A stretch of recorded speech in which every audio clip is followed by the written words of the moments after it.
This might upset some of you, so I hope you hear my heart and my words. Some of you are in marriages that God never intended for you. And if you're honest, you don't want to be in it either. But you're afraid to leave, and I get it. The church has weaponized divorce. They've made it seem like divorce is the unforgivable sin. Like, it would have been better for you to have murdered your spouse than divorce them. That's how they'll make it feel. But hear me, sin is sin. Yes, each sin has different consequences, and divorce requires repentance. But lust is sin, and so is divorce. And sin is sin to God with different consequences in life. But the church has made divorce feel like a death sentence, especially for women. That's what the religious spirit does. It distorts the truth to keep you in bondage. But let me be clear, I'm not saying divorce just because you're unhappy or that person over there looks scrumptious. No. I'm saying if you're being emotionally, verbally, psychologically, or physically abused, one or all, that is not a godly relationship. And if they've done it more than once, more than twice, then that's a pattern. And patterns point to strongholds, if not spirits that are left unrepented, unhealed, and still active.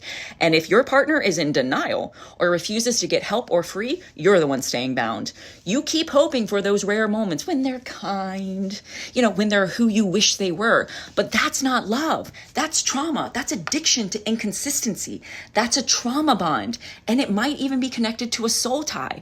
But if you zoom out, if you take a step back and look with sober eyes, you might realize sometimes that person you marry ends up treating you like the first person who ever hurt you. Not because you saw it coming, but because your nervous system was wired for repetition. And that's what repetition compulsion does. It draws you to familiar pain and calls it love. And now you're just repeating the story, but this time you think you're in control. If you want to break the cycle, you have to break the tie. You cannot stay tethered to what's keeping you from obedience. And look, I get it. I understand the shame. I'm divorced, and I'm not saying this to justify anything. I'm saying this so you don't miss your assignment, because that's what I care about. Because one day, you're going to stand before Jesus, and he's going to ask you, did you do what I sent you to do?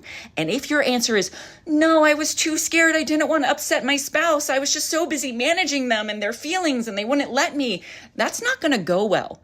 This is the parable of the talents. The servant who buried his gifts out of fear didn't hear well done. He was rebuked, because excuses do not justify obedience. And yes, it is scary to walk away from someone your nervous system calls safe. I get it. Even if that safety is stress-filled and traumatic, it is nonetheless familiar. But hear me. Anyone who blocks you from obeying God is not a godly partner. Now, that does not mean you hate them, but it does mean you protect your assignment. You guard your heart. You guard your mind. You guard the mission, because the Lord will hold you accountable for it. God restores what the locusts have eaten, but restoration begins with obedience.